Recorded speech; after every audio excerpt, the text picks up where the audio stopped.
Iglesia Ebenecer, Comunidad de Sana Doctrina en Torreón, Coahuila, México, edificados sobre el fundamento de los apóstoles y profetas, siendo la principal piedra del ángulo Jesucristo mismo. Efesios 2:20. Por esa razón proclamamos la sana doctrina apostólica, profética y cristológica, a cargo de su servidor, el pastor Juan Navarro Rodríguez. Dios le bendiga.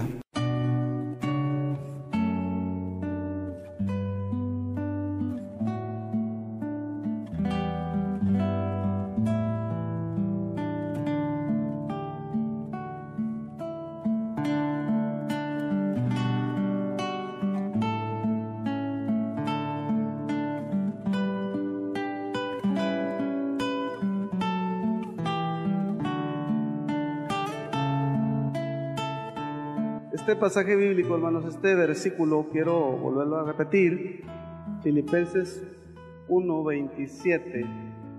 Solamente que os comportéis como es digno del Evangelio de Cristo, para que sea que vaya a verlos o que esté ausente, oiga de ustedes que están firmes en un mismo espíritu, combatiendo unánimes por la fe del Evangelio. Pablo está hablando, dice, en lo que le llaman la salutación, o sea, el capítulo 1, versículo 1, Pablo y Timoteo, siervos de Cristo, todos tantos en Cristo Jesús que están en Filipos, con los obispos y diáconos. O sea, esta carta está dirigida para todos los creyentes en Cristo, se les denomina santos, que estaban en Filipos, con los obispos y diáconos. O sea que la iglesia tenía presbíteros, que es la misma palabra de obispo o de pastor, son sinónimos, y tenía ancianos. Era una iglesia bien organizada y grande.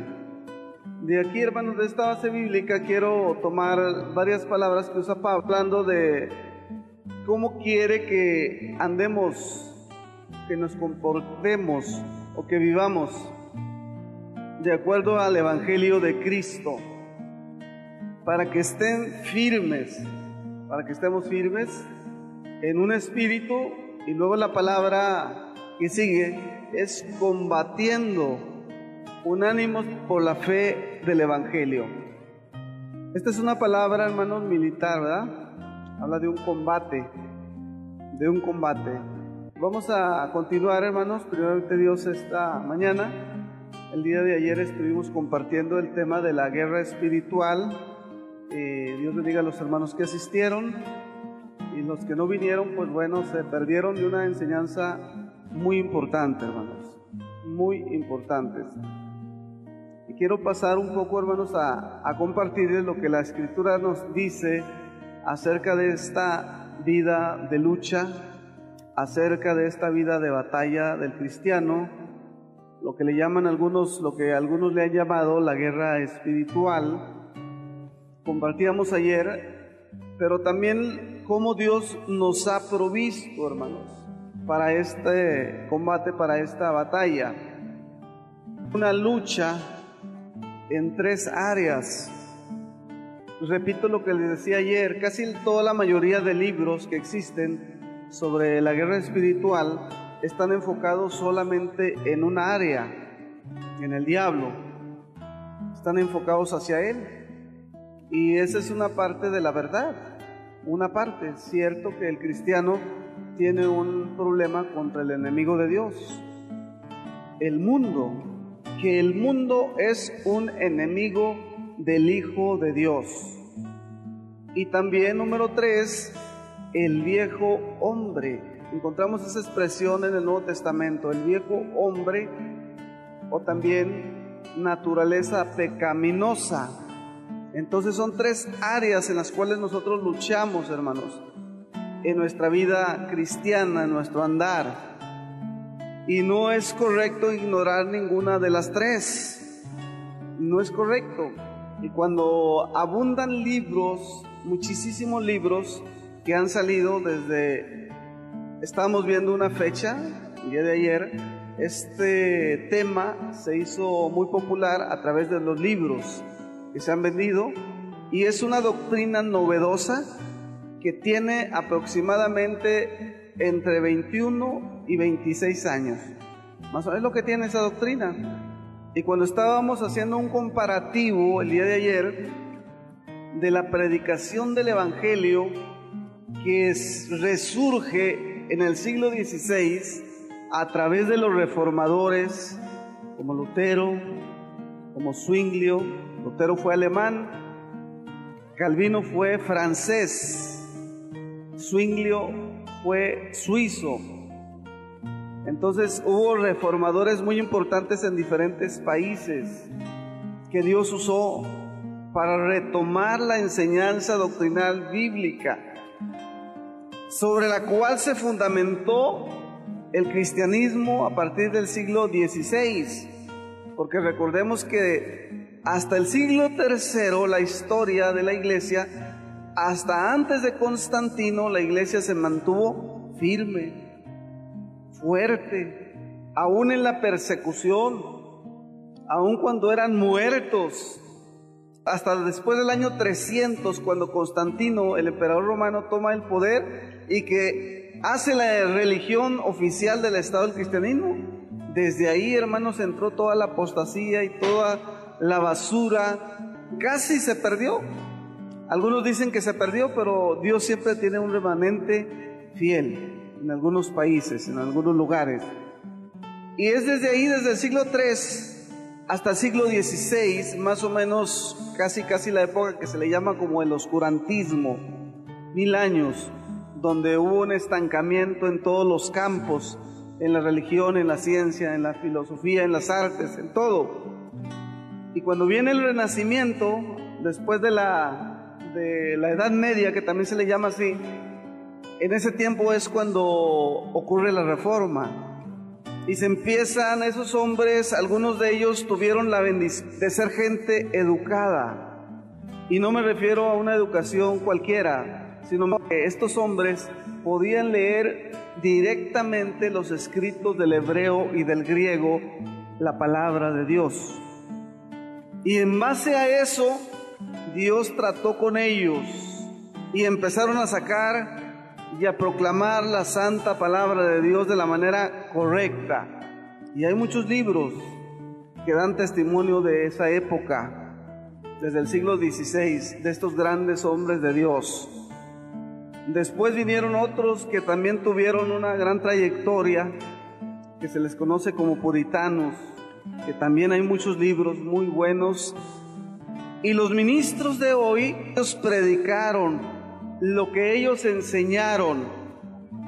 Yo les decía el día de ayer, si nosotros hiciéramos una encuesta, fuéramos a las iglesias de Lagunera con los pastores y les preguntáramos, ¿usted cree que un cristiano puede ser endemoniado? Y si esa pregunta se le hiciera tanto a miembros de iglesia como a pastores, evangelistas, la mayoría de las respuestas serían afirmativas. Pero si a esos mismos pastores nosotros les preguntáramos, ¿usted sabe lo que escribió los reformadores? Lo que escribió Lutero, Calvino, Zwinglio y todos los reformadores en doctrina, y la respuesta obvia sería que no los han leído, que solamente nos han oído mencionar. Alguien mencionó a Lutero y es todo lo que saben de Lutero. Y muchos le tienen miedo a Calvino, ¿verdad? Porque dicen, no, ese señor hablaba puro de predestinación. El problema es que esta doctrina de la que tratábamos ayer, esa de la guerra espiritual, es una doctrina novedosa, que inicia incipientemente en algunos pastores a partir de 1985. Tiene grandes herejías y grandes problemas que han descarriado a las iglesias y ministerios y cristianos, y aún nosotros aquí en nuestra comarca lagunera, en otras ocasiones de una hermana que le dijeron que tenía un demonio en su garganta. La hermana Cecilia estuvo una ocasión ahí visitándole, estuvimos visitando a esta hermana, pues poquito tiempo, pero ya tiene más de un año que estuvimos con ella. O sea, el problema que tiene esta hermana ya tiene, no sé si 2 o 3 años. Y los pastores, el pastor de ella la llevó le dijo que tenía un demonio en su garganta. Y la llevó con una persona que se hace llamar pastor aquí en La Laguna para que le hicieran una liberación. Y de esos testimonios hay muchos, hermanos, muchos. ¿Por qué mejor no ir a la palabra de Dios para ayudarle a la gente? Es tan vergonzoso lo que está ocurriendo hoy, hermanos. Me da vergüenza muchas ocasiones las actitudes y las formas de predicar supuestamente el evangelio. Y me refiero particularmente a eso que le llaman liberación. Y les decía yo que el libro de Cerdos en la Sala de Frank Hammond y los libros de Rebecca Brown, nombres de demonios que la Biblia no dice, no nombra. Y esos maestros, cuando están haciendo la liberación a la gente, para ellos una evidencia es que la gente tiene que vomitar. Y cuando hacen esos encuentros desde los 80s que los hacían en los hoteles, supuestamente encuentros de sanidad interior, encuentros con Jesús o de liberación, qué vergonzoso que los hermanos dejaban todas las alfombras vomitadas. ¿Qué concepto tiene el mundo de esto? Cuando nosotros vemos la historia y nos damos cuenta de los romanos que hacían sus bacanales, y los romanos tenían vomitadores, es decir, ellos tenían un lugar exclusivamente para vomitar. Así como usted tiene un lavadero, un fregadero, un baño, ellos tenían un vomitadero. ¿Por qué? Porque se ponían a tomar hasta vomitar. Entonces, qué vergonzoso es que estas prácticas estén ocurriendo dentro de supuestos pastores y de supuestos hermanos, tuperando el nombre de Dios. ¿Qué dice Romanos 12, hermanos? Que nuestro culto es un culto racional, hermano. Eso es irracional. Aún los incrédulos se preguntan, bueno, ¿y eso qué es? Ocultismo, esoterismo, hechicería es lo que se está viendo lamentablemente.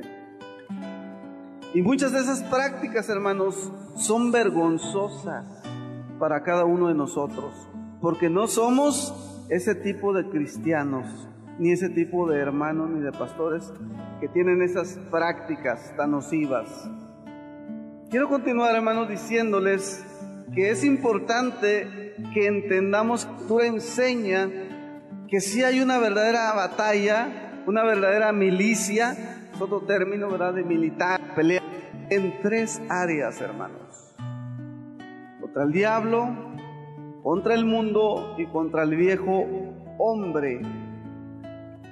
Y quiero rápidamente, hermanos, ver unos versículos de San Juan 16:33, donde Cristo les dice a sus apóstoles: en el mundo tendréis aflicción.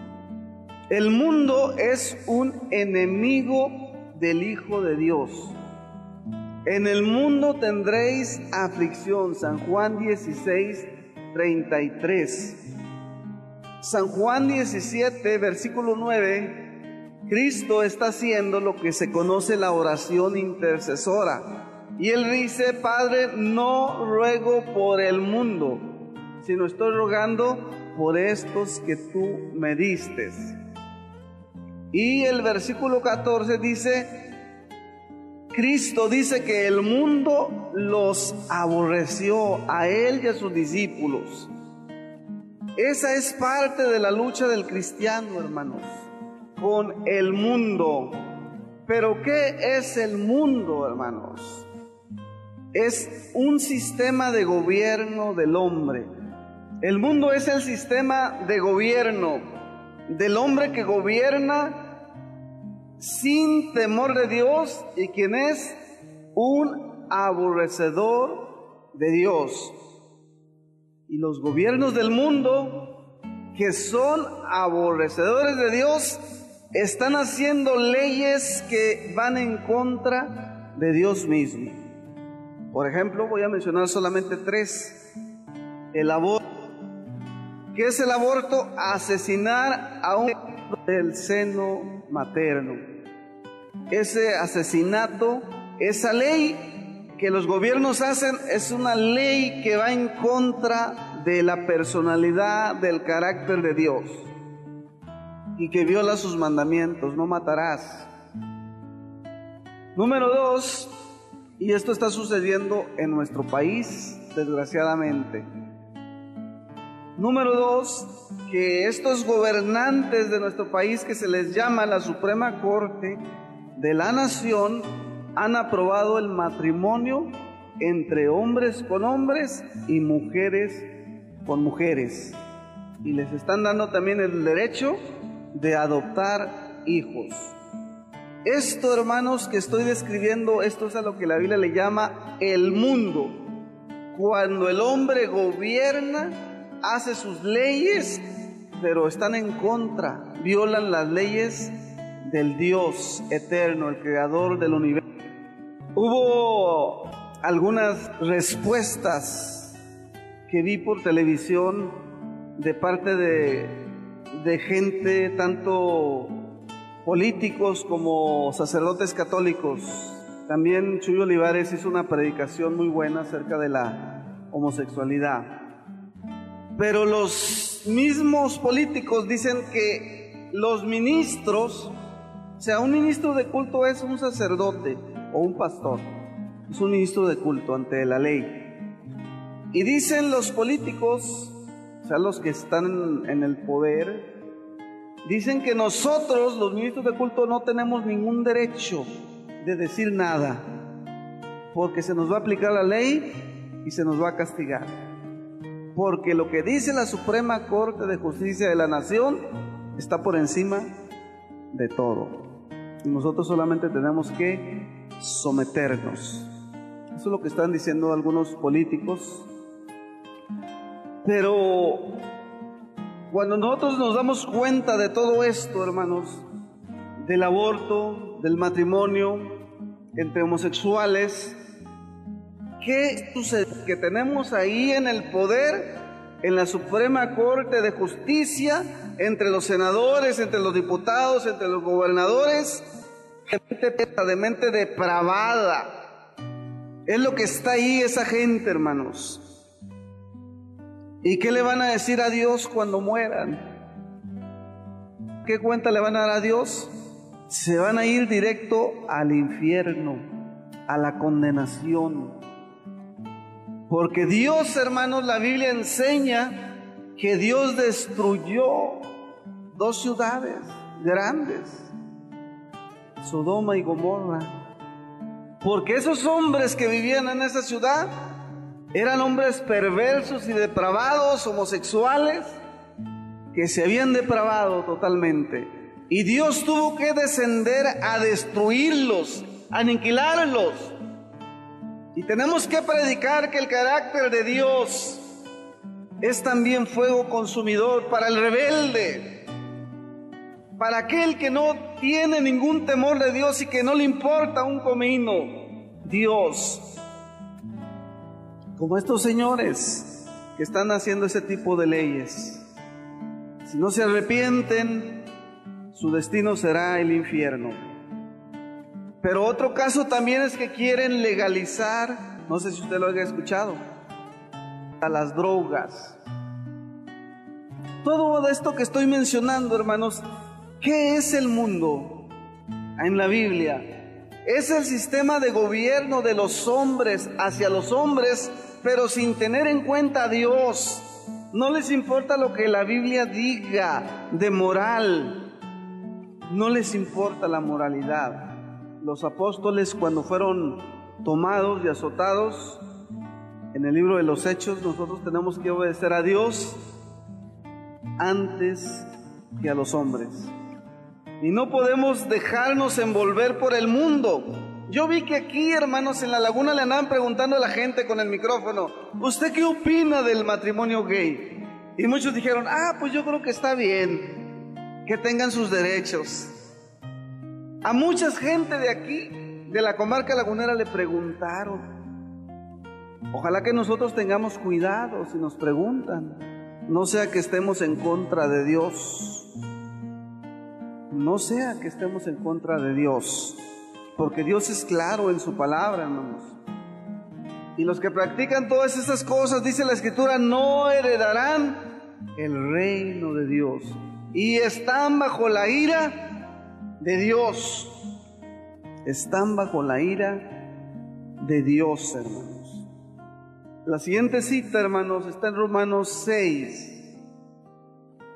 Ahí lo que quiero ver, hermanos, es solamente bíblicamente demostrarle que parte de la batalla, de la lucha, del conflicto que tiene un creyente, bíblicamente en las Escrituras está. Esos versículos que acabamos de ver de Juan, hermanos, tienen que ver con el mundo. Y pudiéramos solamente quedarnos ahí y hablar solamente de eso. ¿Por qué ahora el mundo está premiando a los cantantes cristianos? ¿Por qué? ¿Por qué no los odia? ¿Por qué no los rechaza? Sino al contrario, ¿por qué los invitan? ¿Por qué cree usted? ¿Les gusta mucho el evangelio y ya se están convirtiendo? No, ¿por qué será? ¿Por qué ahora muchos pastores salen en las revistas ahí como el hombre del año? El pastor del año. ¿Por qué será? Esto se da mucho en los Estados Unidos. El predicador más impactante del año o de la década. ¿Por qué? ¿Por qué ahora el mundo los ama, los premia? Si Cristo en su palabra dice que el mundo los aborrecería. Si la palabra de Dios dice, hermanos, en Primera de Juan, dice la Escritura, en Primera de Juan, hermanos, hablando el apóstol, capítulo 1 y versículo 15, no améis al mundo, ni las cosas que están en el mundo, porque si alguno ama el mundo, el amor del Padre no está en él. Entonces estos cantantes, estos predicadores que son premiados por el mundo, el amor de Dios no está en ellos. Porque todo lo que hay en el mundo, los deseos de la carne, los deseos de los ojos y la vanagloria de la vida, no proviene del Padre, sino del mundo. ¿Y de qué se vanaglorían estos hombres? De sus millones de discos que venden, de sus Grammys, de los conciertos que dan, de los miles y miles de gentes que los va a oír.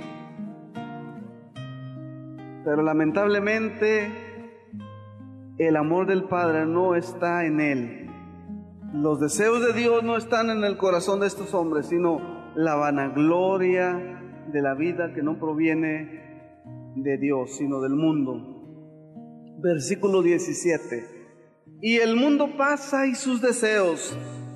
Sea, hermano, solo Dios es eterno. El mundo pasa. Naciones han sido destruidas, culturas que han desaparecido, hermanos. ¿Por qué? Porque el hombre no se somete a Dios, hermanos, y cae el juicio de Dios, cae la ira de Dios. A nosotros nos tocó saber la noticia, hermanos, de los tsunamis, ¿verdad? ¿Sabe usted que desaparecieron islas completitas? Desaparecieron. Algo así como 500,000 de personas, desaparecieron. ¿Cómo estarían esas personas, moral y espiritualmente, para que Dios haya decidido matarlos? ¿Cómo estarían? Gente depravada, gente aborrecedora de Dios, que no le importaba la palabra ni Dios, hermanos. Y aquí la palabra de Dios dice que el mundo y sus deseos pasan, pero el que hace la voluntad de Dios permanece para siempre. El que hace la voluntad de Dios permanece, tiene que ver con la siguiente área, que es el peor enemigo, uno de los peores enemigos del creyente, hermanos. Una vez un maestro dijo: ¿sabe usted quién es su peor enemigo? Le dijo a otro hermano. Aquí en el capítulo 6 de Romanos, hermanos, nos está hablando, primero, hermanos, nos está diciendo la Escritura: ¿qué pues diremos? ¿Perseveraremos en el pecado para que la gracia abunde? De ninguna manera, porque los que hemos muerto al pecado, ¿cómo viviremos aún en él? ¿O no sabéis que todos los que hemos sido bautizados en Cristo, hemos sido bautizados en su muerte? Porque somos, ¿qué dice el versículo 4? Sepultados juntamente con él para muerte por el bautismo, a fin de que como Cristo resucitó de los muertos por la gloria del Padre, así también nosotros andemos en vida nueva. Versículo 6, sabiendo que esto, que nuestro viejo hombre fue crucificado juntamente con él, para que el cuerpo del pecado sea destruido, a fin de que ya no sirvamos más al pecado. Y si morimos con Cristo, creemos también que viviremos con él. Versículo 11, así también vosotros consideréis muertos al pecado, pero vivos para Dios en Cristo, Señor nuestro, pues el pecado en vuestro cuerpo mortal, de modo que lo obedezcan en sus deseos y concupiscencias, sino también presenten vuestros miembros, dice, ni tampoco presenten vuestros miembros al pecado como instrumentos de iniquidad, está hablando del cuerpo, sino presentaos vosotros mismos a Dios como vivos de entre los muertos, vuestros miembros a Dios como instrumentos de justicia. Aquí está hablando, hermanos, de nuestro cuerpo, de nuestra carne. Está hablando de la salvación también. Si el Hijo de Dios, hermano, como lo dice el capítulo 6, ha muerto al mundo, el bautismo eso significa, hermanos. Cuando fuimos bautizados, hermanos, sumergidos significa muerte. Y cuando salimos del agua significa resurrección. Quiere decir que morimos y le dimos la espalda al mundo, al pecado, a nuestros deseos, y ahora la vida que vivimos es para Cristo. Eso es lo que significa, hermanos. Y la palabra nos exhorta que nuestro cuerpo, porque hay mucha gente que dice, no, Dios no se fija en el cuerpo, vístete como quieras, haz lo que quieras, no te preocupes. Pero el capítulo 6 nos está hablando del cuerpo, hermanos. Versículo 13, no presenten vuestros miembros al pecado.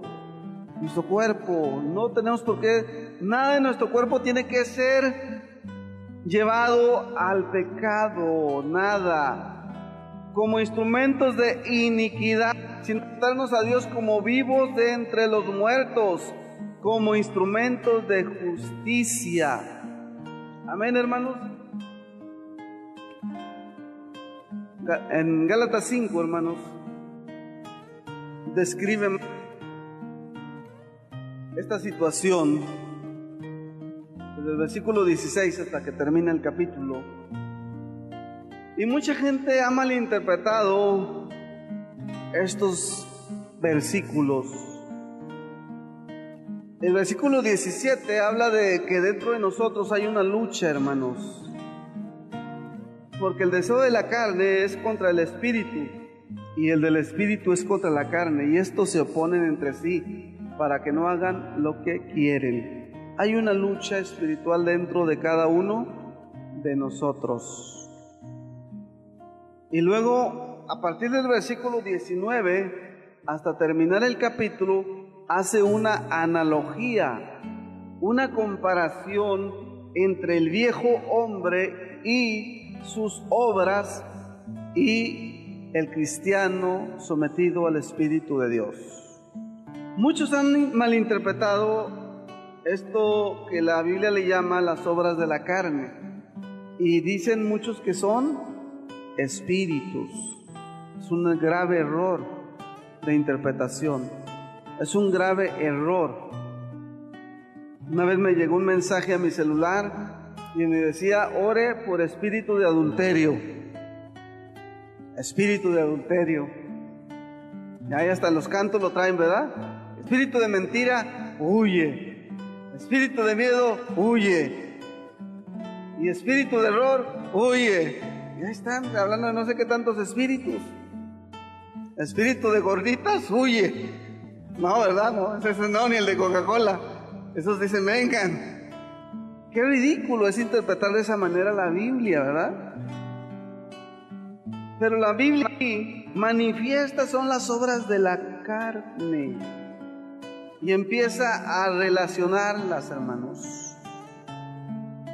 Adulterio, fornicación, inmundicia, lascivia, idolatría, hechicerías, enemistades, pleitos, celos, iras, contiendas, disensiones, herejías, envidias, homicidios, borracheras, orgías, y por si se le pasó alguna, dice Pablo, y cosas semejantes a estas, acerca de las cuales los amonesto, como ya se los he dicho, que los que practican tales cosas no heredarán el reino de Dios. Tanto en el mundo griego, hermanos, tanto en Éfeso como en Filipos, en Colosas, en todas aquellas ciudades que había mucha idolatría, y parte de la adoración que ellos le daban a esos dioses, hermanos, ellos se embriagaban, se ponían bien borrachos y caían en un éxtasis, bien ebrios, cantándole a sus dioses. Entonces, cuando Pablo les escribe a los corintios tratando de corregirlos, esa era una de las razones, porque muchos de aquellos se habían traído sus prácticas a la iglesia cristiana y empezaban también a caer en éxtasis, y algunos se emborrachaban, como lo dice Pablo a los corintios. Por eso es muy importante conocer, hermanos, la historia, la interpretación bíblica, histórica, gramatical de una carta o de un libro de la Biblia. Muy importante. A continuación, hermanos, habla del fruto del Espíritu. Es el fruto del Espíritu en nosotros, hermanos. No son los frutos, es un fruto, pero tiene diferentes manifestaciones: amor, gozo, paz, paciencia, benignidad, bondad, fe, mansedumbre, templanza. Esto generalmente se toma de otra manera, se enseña de otra manera, y el problema es que se le ha dado otro enfoque a nuestra milicia cristiana, y tenemos que ser bíblicos. El día de ayer, cuando estábamos analizando el estudio de que estos señores están manejando esa manera, han estado haciendo liberaciones hasta a gatos, porque creen que también en los gatos hay espíritus. Y una señora le hizo una liberación hasta a un cotorro, porque su cotorrito también, ella pensó que estaba en... ¿Cómo ven? Esta gente ve demonios hasta en la sopa, por todos lados. ¿Y cuánta gente, cuántos hermanos no han quemado, les han quemado sus vestidos de cuando se casaron, de no sé, de tantas cosas? Porque supuestamente ahí está un demonio, ahí había una atadura, ahí había una maldición. La Biblia dice, hermanos, aquí en Efesios 6:10, hermanos míos, fortalezcanse en el Señor y en el poder de su fuerza. En el Señor. ¿Qué es lo que Satanás le puede hacer al pueblo de Dios? ¿Qué facultades tiene sobre el creyente convertido? ¿Puede un hijo de Dios ser poseído por un demonio? Toda la gente que diga que sí, tenemos que alejarnos de esas personas. de todos esos predicadores y maestros que digan que sí, no debemos de oírlos, porque ellos están engañados, están en un error herético y nos pueden contaminar. Puede ser poseído a alguien que ha sido perdonado, justificado, regenerado y santificado por la gracia y la obra redentora de Cristo. Definitivamente no. El diablo puede tentar al creyente, puede oprimirlo, el diablo puede herirlo con sus dardos de fuego, sí, pero nunca puede poseerlo. Hay un libro que se llama Job. ¿Cuántos lo han leído? El libro de Job está en la Biblia. ¿Dios le permitió al diablo que le hiciera cosas a Job, sí o no? Sí, ¿verdad? ¿Y se endemonió Job? ¿Andaba todo endemoniado? No, no hay nada. No hay nada absolutamente. Perdió su salud, perdió sus bienes y estaba enfermo, tirado ahí el pobrecito, ¿verdad? Pero sin embargo, Dios no permitió que ningún mal espíritu estuviera en él. Hay muchos casos bíblicos, hermanos, que tenemos que agarrar, hermanos, como ejemplo para contrarrestar a todo este tipo de mentirosos que alucinan que están desequilibrados, hermanos. Yo he escuchado a algunos loquitos de aquí, hermanos, que apenas dan al lugar, allá está el principado, pero te ato. Y ya según ellos ya lo ataron. Y sé que ahí están los brujos, ahí están sentados, están echándome hechicería, pero los cancelo.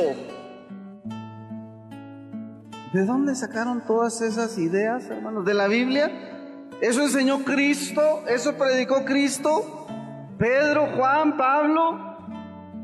Todo eso viene del esoterismo, hermanos, del ocultismo, de la hechicería. Aún el lenguaje, eso de te cancelo, decreto. Todo eso, hermanos, no es bíblico. Y tenemos que rechazar todo aquello que no es bíblico. Esa corriente novedosa, repito, más o menos empezó allá por el año de 1985. Vestidos de toda la armadura de Dios. Es lo que nos dice la palabra al creyente. Para estar firme contra toda la acechanza del diablo. Esa es la manera correcta, vestirnos. Dios nos ha dado lo necesario, hermanos, para pelear en contra del diablo, para resistirlo. 1 Pedro 5:8 dice: ser sobrios y velad, porque vuestro adversario el diablo anda como león rugiente alrededor, buscando a quien devorar.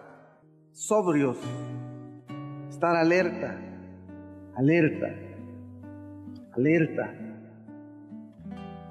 Pero muchos de estos hermanitos, hermanos, se los ha comido el diablo. Los ha comido.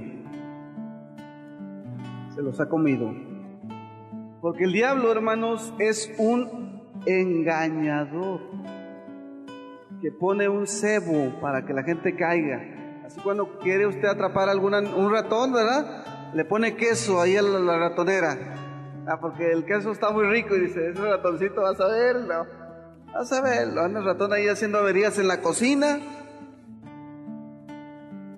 Y uno dice, bueno, vas a verlo. Te voy a dar una sorpresa. Te voy a poner queso, a ver qué sientes. Y el ratón huele, ¿verdad? Huele muy rico ahí el queso. Y cuando se acerca a comerse aquel queso, cae sobre su cabeza, sobre su cuello, y lo mata. Así es el diablo, hermanos. Pone un cebo al cristiano. Y cuando el cristiano anda por sus concupiscencias en su yo, muerde el queso. sobre él la trampa. Tiene apariencia de que está vivo, pero está muerto ya. Está muerto ya en su pecado. Y se convierte en un hereje, en un apóstata.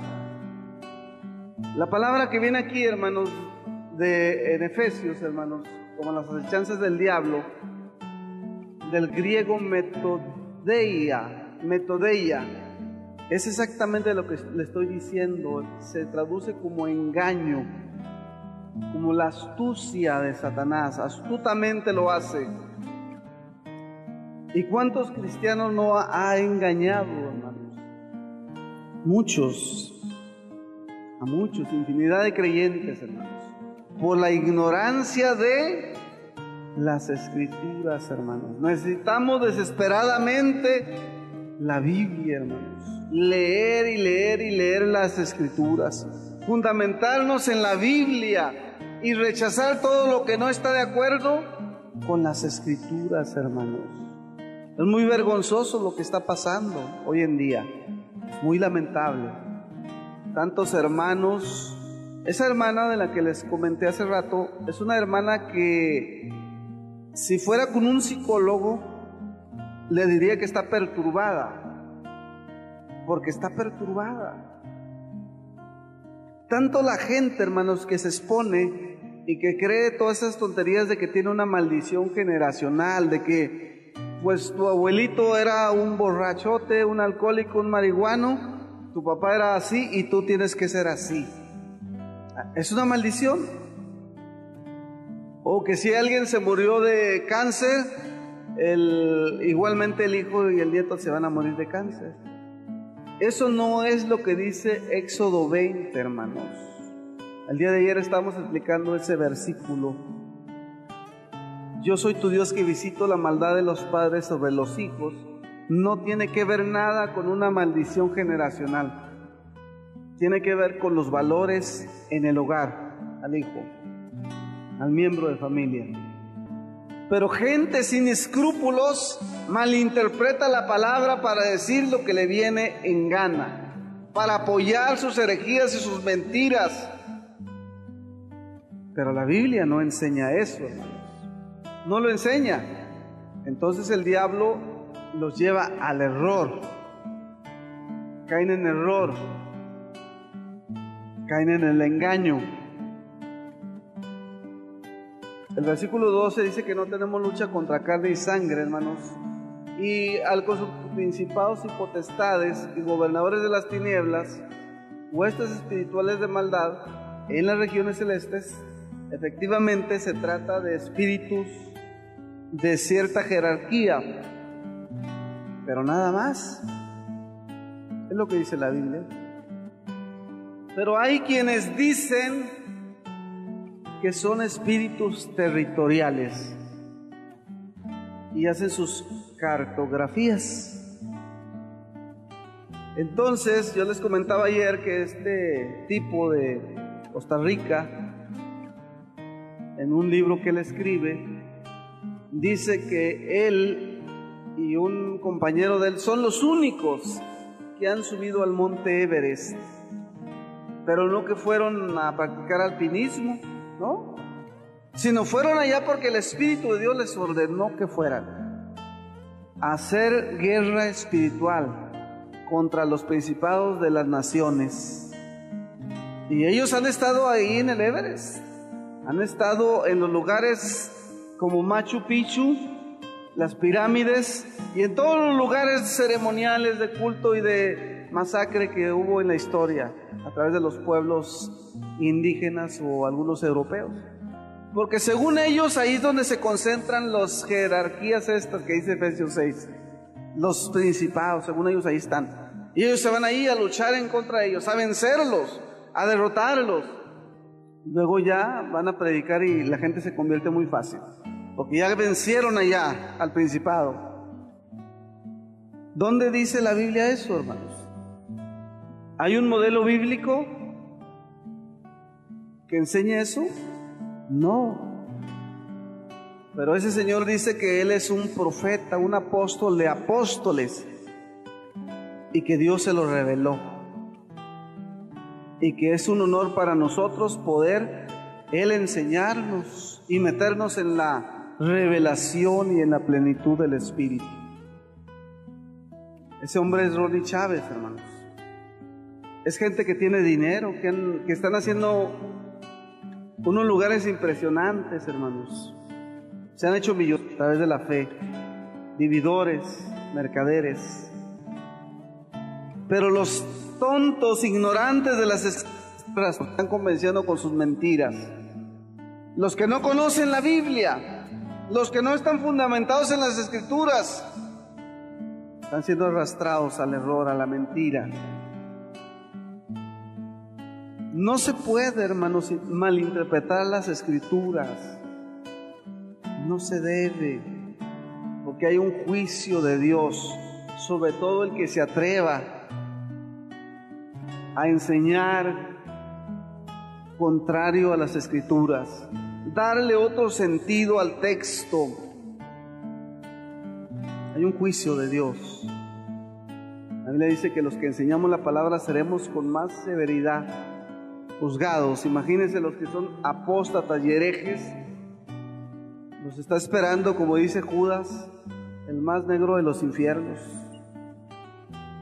Estoy hablando de Judas, el penúltimo libro de la Biblia, que habla de este tipo de gentes. En esta guerra espiritual, hermanos, ahí nos dice que hay un día malo, para que pueda existir en el día malo. O sea que todos pasamos por un día, todos pasamos por un problema. Puede ser de salud, puede ser de trabajo, puede ser familiar, pero debemos estar firmes, ceñidos. Todo esto que da aquí Pablo, hermanos, de la armadura, era más o menos en aquella época la indumentaria que usaba un soldado romano. Y todas estas cosas, hermanos, tienen que ver con el carácter moral y santidad del Hijo de Dios, con su carácter moral y de santidad. Cuando alguien se pone un cinto, como decíamos, el cinto de la verdad, hermanos, casi todo el mundo usa cinto, ¿verdad? Hasta las mujeres usan cinto, ¿verdad? Pero alguien puede decir, bueno, yo me pongo el cinto de la verdad, figurativamente, ¿verdad? Y luego le preguntan por ahí una cosa, viene el cobrador y dice, mijo, dile que no estoy. Y se acaba de poner el cinto de la verdad y ya está echando mentiras. O sea, eso no es algo físico, hermanos. Hay una enseñanza en cada cosa, pero tiene que ver con el carácter moral del Hijo de Dios, hermanos. Con eso tiene que ver cada uno de los elementos. Y para mí, hermanos, en lo personal, al analizar cada elemento, el último, o lo que es la espada, el Espíritu, que es la palabra de Dios, que es el único que es ofensivo, hermanos. Todos los demás implementos le sirven para protegerse, como cuando a alguien lo andan golpeando, ¿verdad? En el box, ¿verdad? Nomás que, pues ahí casi no usa nada, ¿verdad? Porque acá estamos hablando de que trae casco, de que trae su chaleco, de que trae su coraza, muchas cosas para protegerse, hermanos, para protegerse. Pero la espada era para ofender, para agredir.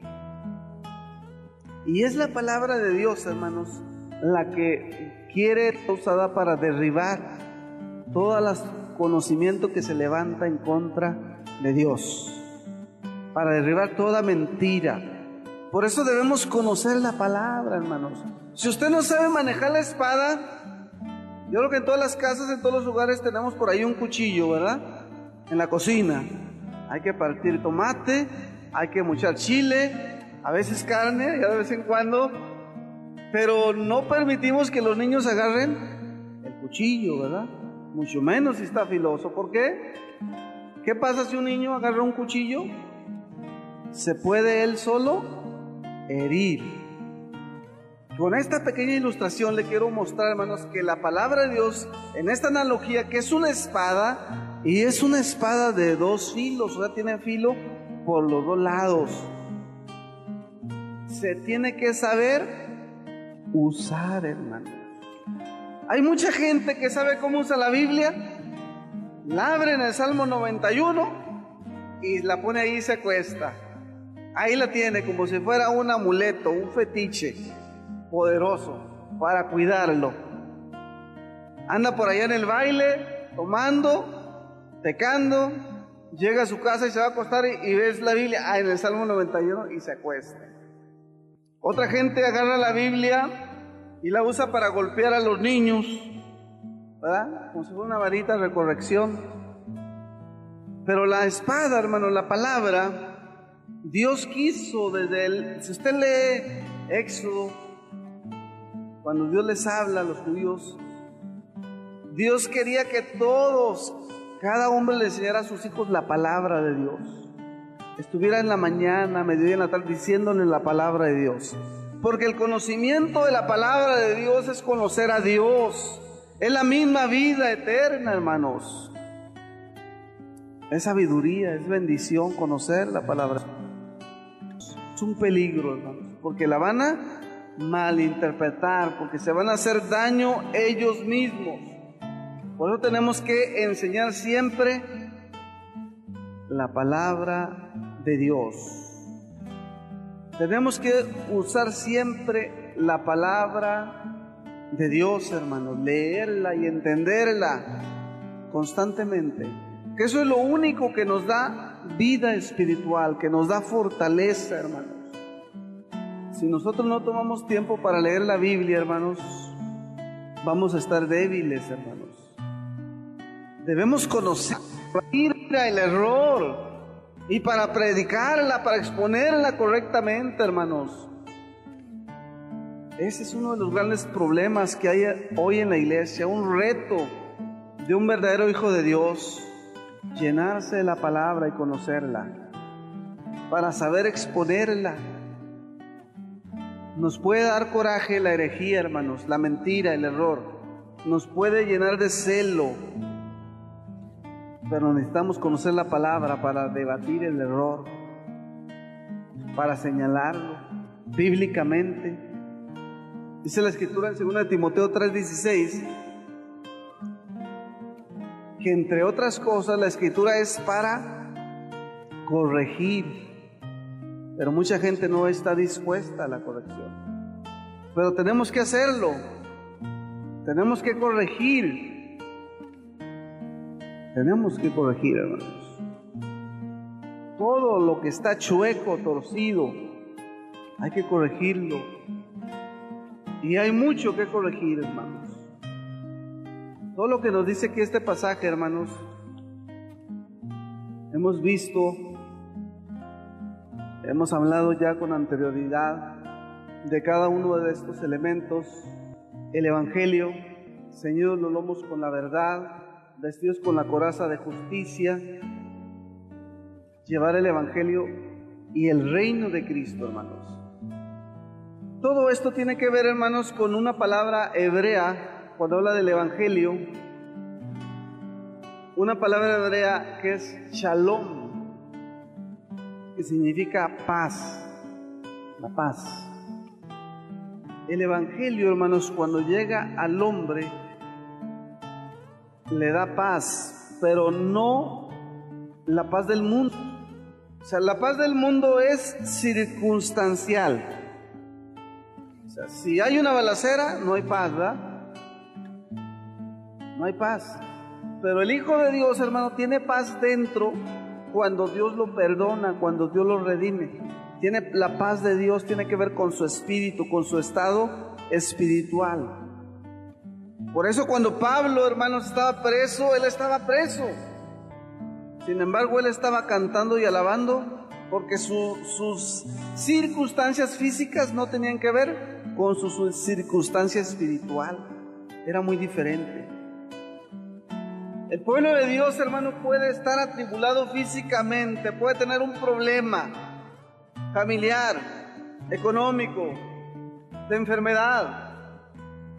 Pero si Dios en su paz está trabajando en él, la palabra le está ministrando, él se siente bien. Él está glorificando a Dios, está alabando a Dios. Y de repente se acuerda que le duele y dice, ay, ¿cómo estás? Muy bien, pero ay, ¿qué pasó? No, nada. El cuerpo me duele, pero mi espíritu se goza en el Señor. Mi ser espiritual se goza en Dios. El apóstol Pablo, hermanos, que duró mucho tiempo encarcelado, el apóstol Pablo que fue apedreado, arrastrado, dado por muerto, y que muchas veces lo azotaron, hermanos. Él decía, yo traigo en mi cuerpo las huellas de Cristo.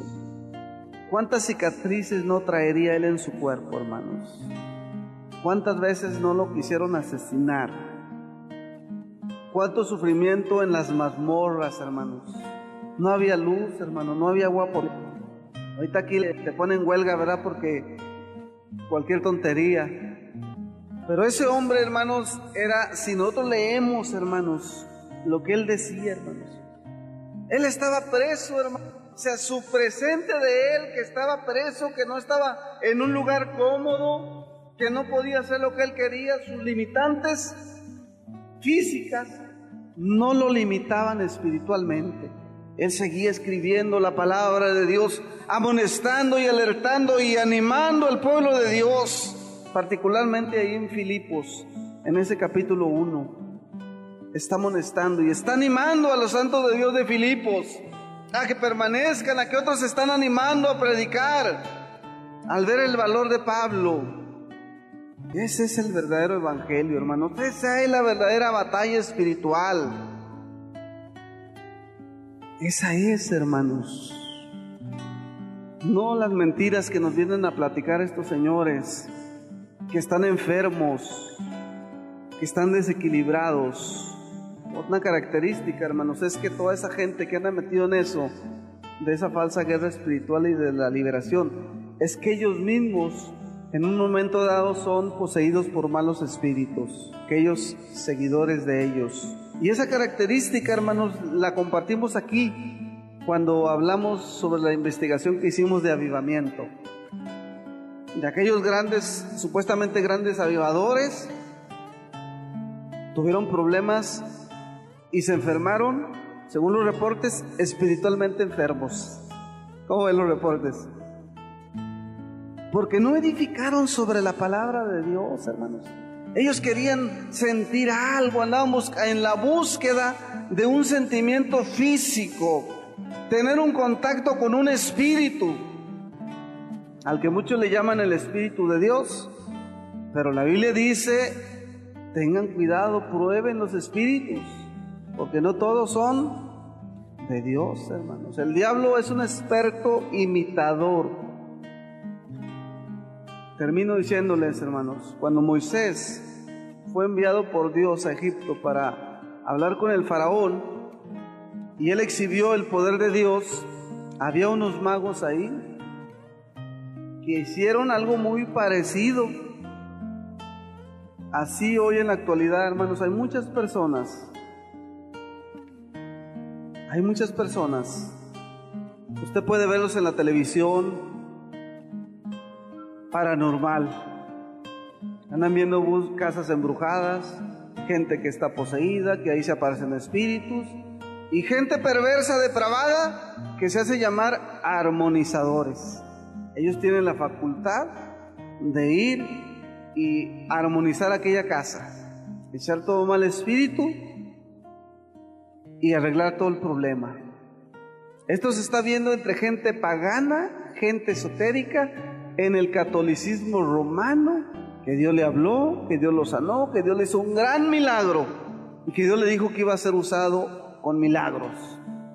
Pero si todo eso, hermanos, está fuera de la palabra, es un error, una mentira y un engaño de Satanás, un engaño del diablo. Muchas veces les hemos comentado, hermanos, y lo he dicho a varios hermanos de otras congregaciones, necesitamos predicar el evangelio.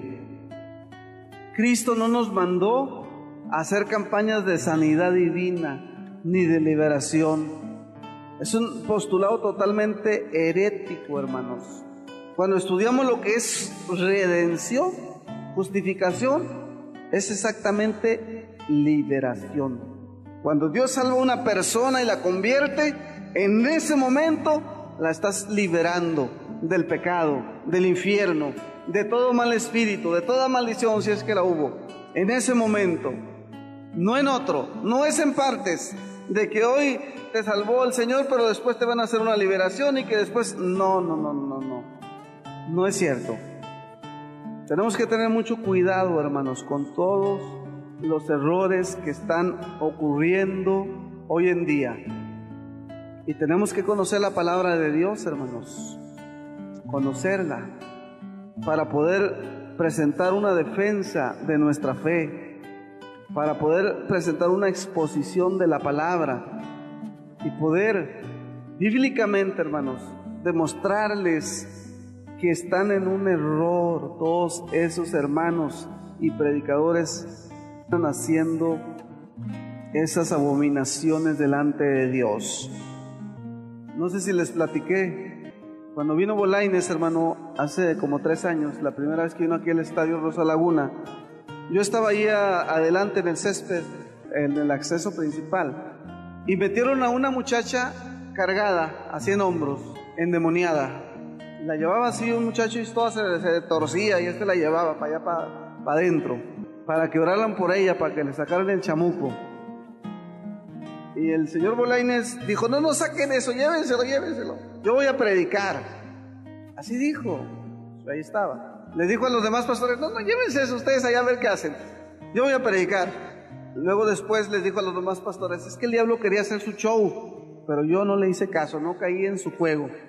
Y esa misma señora joven, hermanos, estamos a una jovencita. Después de eso, un pastor en una de las juntas que tuvimos, estaban los tres de los 3 mosqueteros de la comarca lagunera que se dedican a hacer liberación, haciendo una liberación a esa señora joven. Estaban 3 de los famosos de aquí de la laguna. Uno que ya, según esto, es internacional, otro que es una copia de él, que se apellida Romo, ¿verdad? Que es una copia. Bueno, eso me dijo un pastor, es igualito que aquel. Y otro supuesto pastor acá de Lerdo, que la hermana conoce muy bien. Cada quien le agarró de una mano y otro se le subió encima a la mujer. ¿Qué le parece ese exorcismo? Esa forma de exorcizar los demonios. Una joven, ahora entre 3.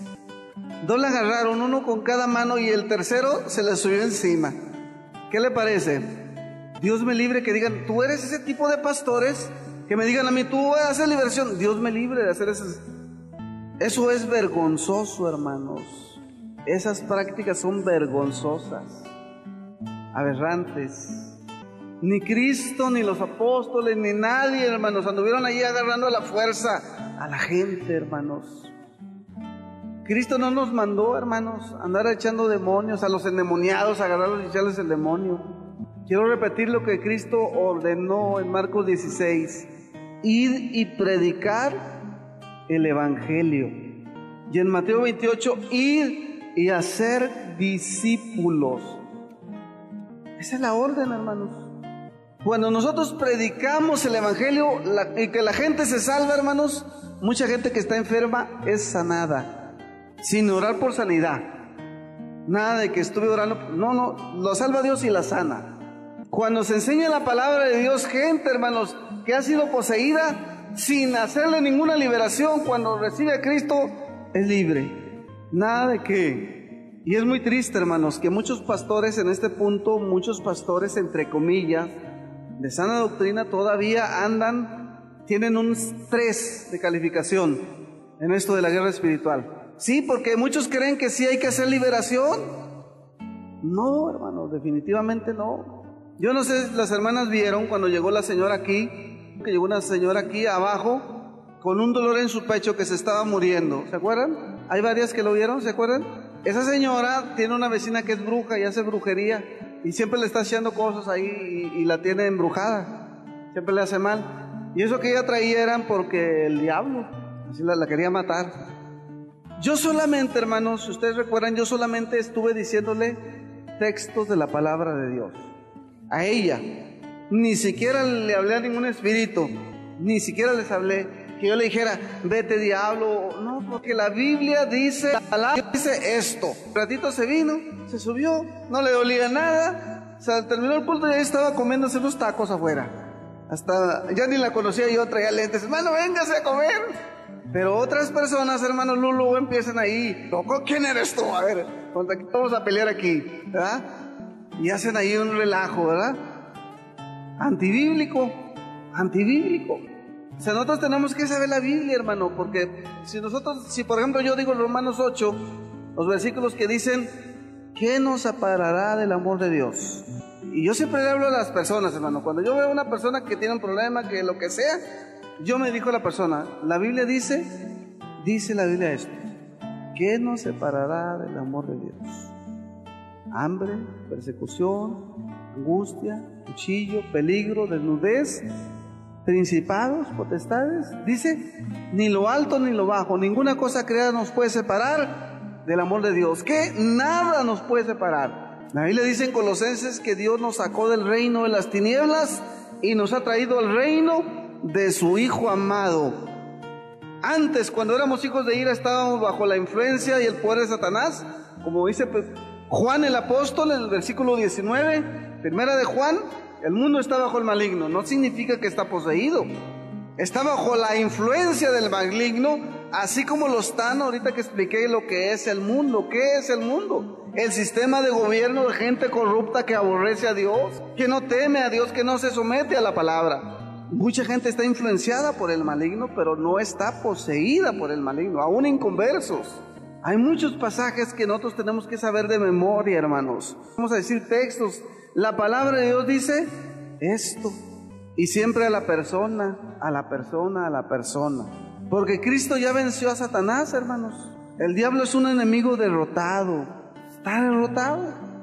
Entonces, si nosotros le damos demasiada cuerda, le damos un poder que no tiene sobre nosotros, hermanos. No tiene poder sobre nosotros, más que nos va a tentar. Nos va a oprimir, nos va a lanzar sus dardos de fuego, pero yo no le hago caso. Digo, pues tú dices eso, pues yo ni caso te hago, te ignoro. Yo me debo concentrar en Cristo y en la palabra de Dios para crecer, para abundar en la palabra. Si me concentro en el diablo, pues ya voy a andar al rato brincando y saltando, peleando, viendo demonios por todas, oyendo voces y no puedo dormir, porque me gruñen. Ay, ¿dónde está? Y no hay nadie. A todos nos pasan cosas, hermanos, en la casa, pero no tenemos por qué darle tanto valor. Concentrarnos en Dios y en la palabra para estar firmes y hacer la verdadera batalla espiritual. Pero si entre más cosas, hermanos, Cristo mismo le dijo al diablo, ¿qué cosa? Cuando lo tentó. Esa es la espada del Espíritu que va a derribar todo argumento, que va a deshacer las obras del diablo. Porque las obras del diablo crecen por la ignorancia, por el error, por la astucia de él y por la gente que se deja seducir, hermanos. Y yo me cansé de decirle a esta hermana que hiciera un análisis de su vida.